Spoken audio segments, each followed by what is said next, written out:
1968 में अक्टूबर 12, 1968 में शाही ईदगाह ट्रस्ट और श्री कृष्ण जन्मस्थान का एक एग्रीमेंट हुआ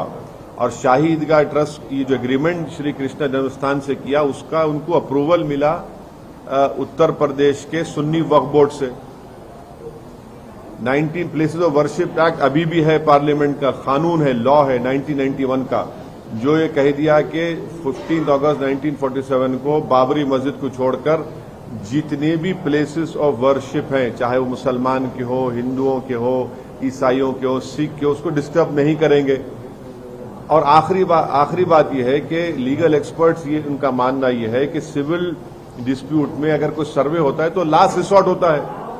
आप पहला रिसोर्ट में सर्वे कर रहे हैं आप।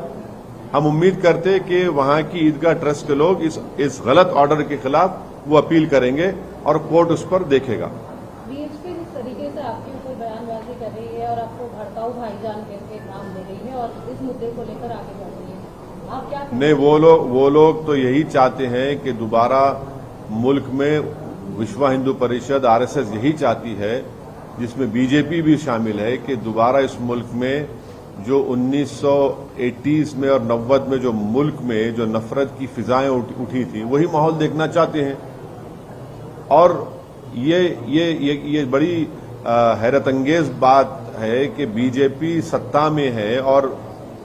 देश के प्रधानमंत्री विश्व हिंदू परिषद को कंट्रोल नहीं कर रहे हैं। कंट्रोल इसलिए नहीं कर रहे हैं, या तो फिर वो उनकी नहीं सुनते या फिर प्रधानमंत्री खुद खामोश बैठे हैं कि चलो तुम लोग पुकारते रहो।